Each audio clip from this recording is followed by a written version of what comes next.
Are you a TTC mom trying for a baby? Or you are trying for another baby?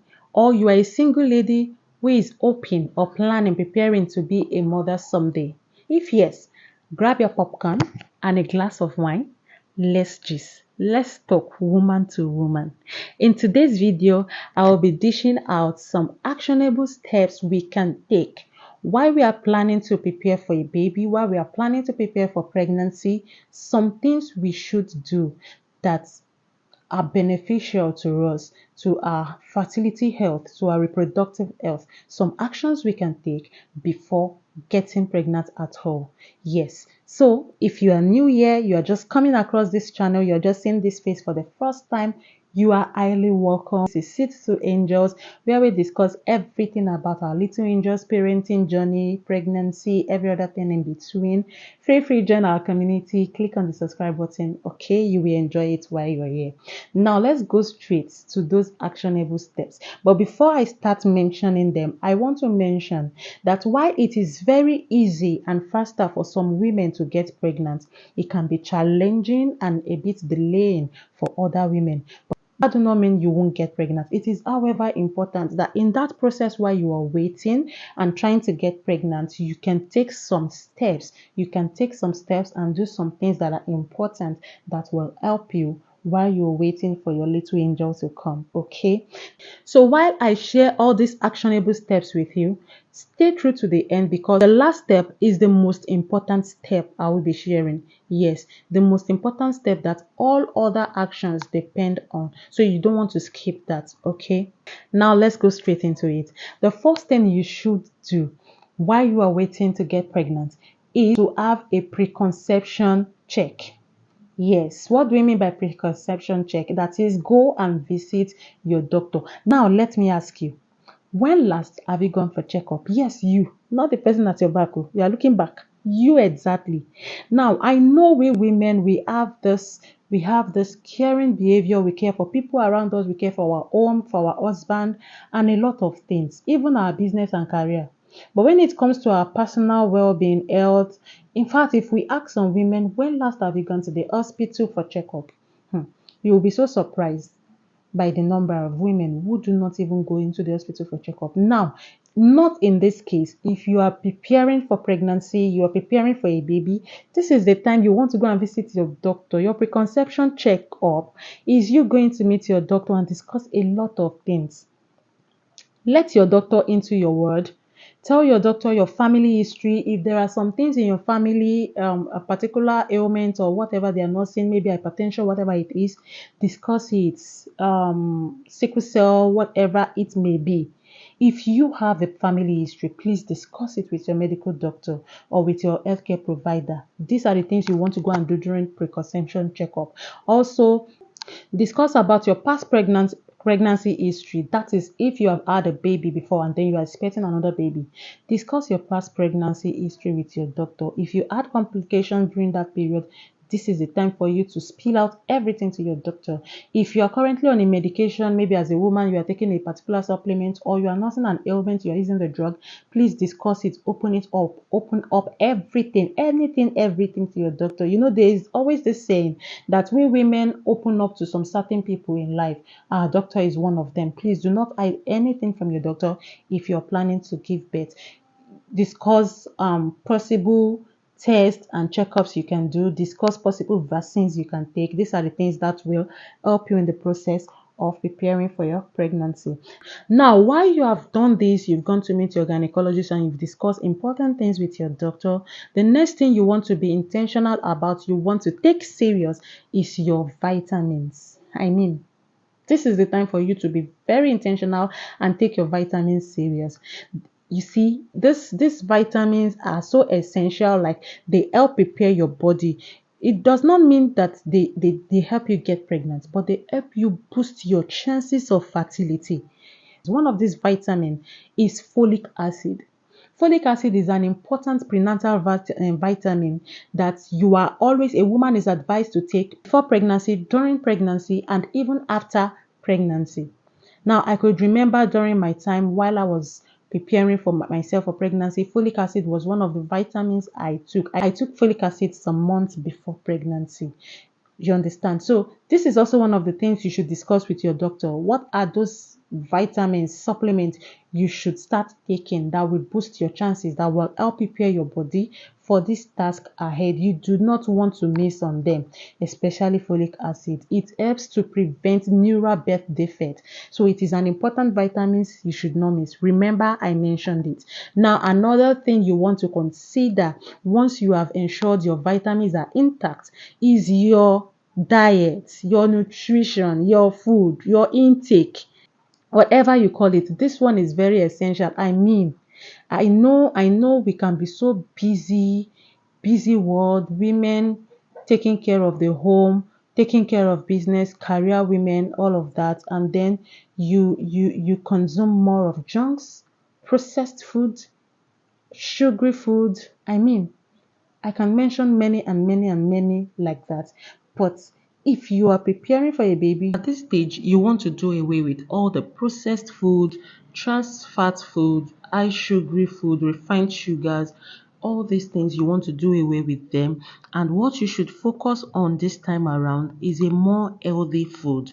Make healthy choices by eating vegetables, whole grain food, proteinous food, I mean lean protein. You have to be intentional this time around this period about what you put into your body because they have a very great impact on your health. So please, if you are the type that you can't do without eatery food, restaurant food, ready-made food that you just bring to your house, put them in the microwave. You know it's so easy consuming these foods, but this time around you have to be so intentional about what you eat. In my previous video, the next videos I'll be uploading, I'll be discussing these foods with you, the kind of food you should go for and the ones you should avoid. So you want to stick around to watch these videos, and if you have not subscribed, please kindly subscribe to the channel. The next thing I'll be talking about is your weight. Yes, in case you don't know, your weight has a great impact on your reproductive health. If you are underweight, it has a negative effect on fertility, and if you are overweight, it also have a negative effect. So what you should do is discuss with your healthcare provider what is the ideal weight that you should watch out and look out for. If you are underweight, that means you want to add more weight, maybe by eating some kind of food. You have to meet with a nutritionist. And if you are overweight, that means you want to work towards losing more weight. You want to shed those weight to give you an ideal weight. And that takes me to the next step, which is exercise. This period, you need to exercise moderately, not heavy exercise, okay? Moderately. You want to keep your body active. You want to make sure you are active, preparing your body for that task ahead of you. And being active means involving yourself in some little workouts. You can take a walk early in the morning around your estate, around your vicinity, okay? And if you are the type that stay at home, you don't work, you are a stay at home wife, this is the time for you to, once everyone is out, you can also get up very early in the morning, dress yourself up, and do a small workout. A 30-minute workout is okay and is good for you. Now, the next step I want to talk about, which is very, very, very important in fertility journey, is your menstrual cycle and your ovulation. This one is so important, very, very important, that many people do not know how to calculate their ovulation, how to track their ovulation.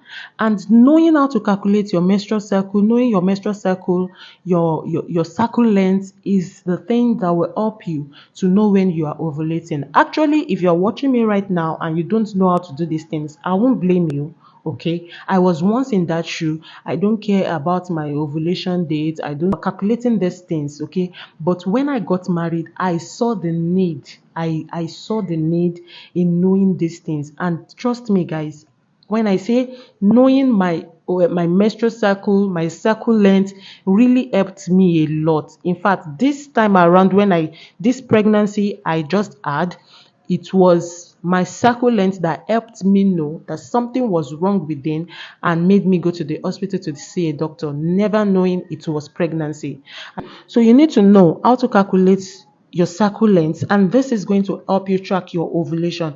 We also have different symptoms of ovulation, different signs you should watch out for in your body that will help you to know when you are ovulating, because that ovulation period, your ovulation period, is your most fertile period, so you need to know how to track it. And if you cannot use the calculation or the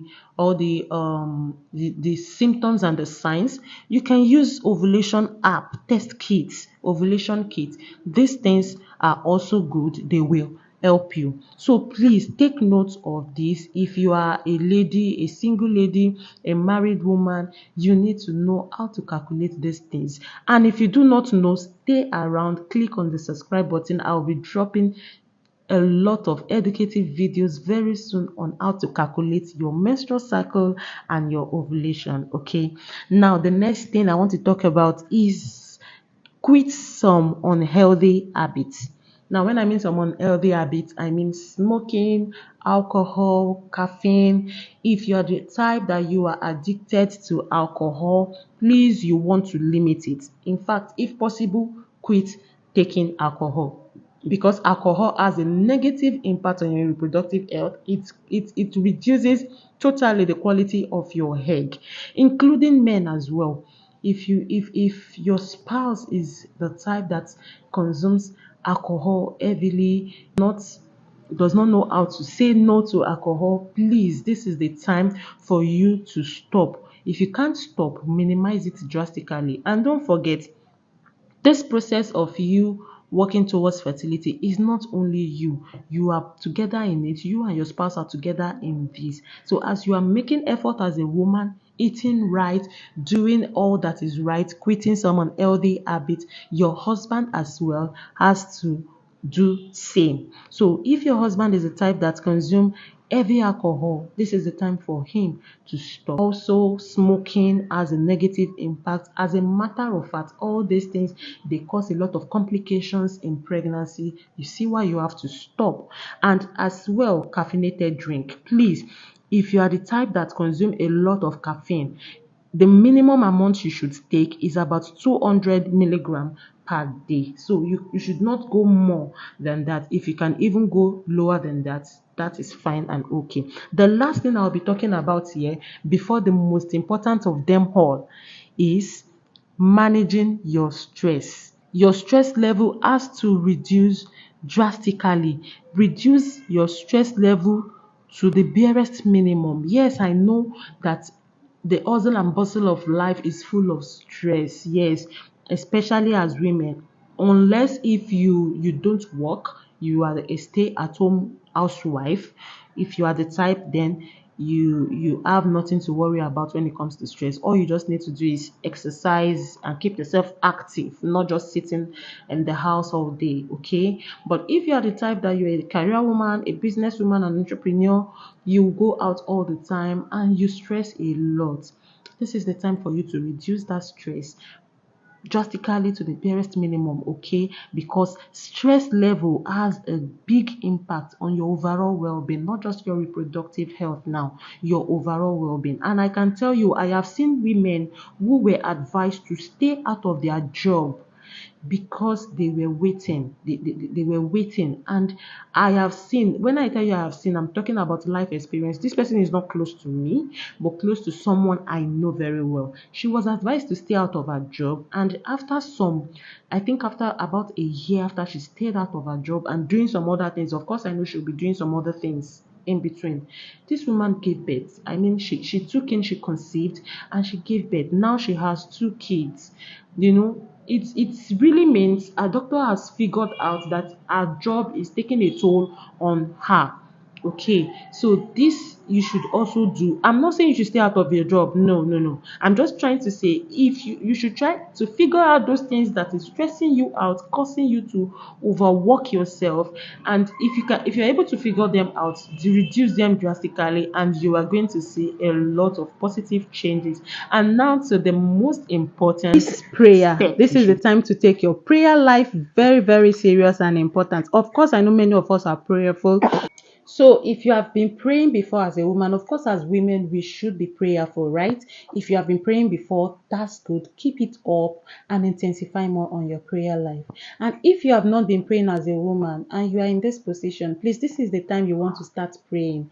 We all know prayer is the key.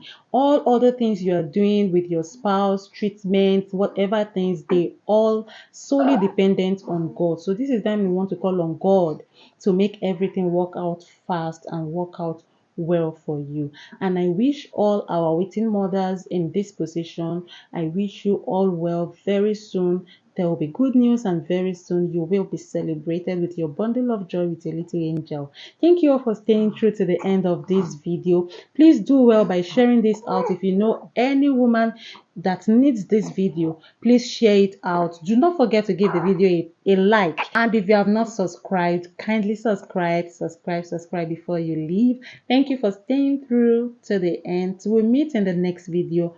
Bye.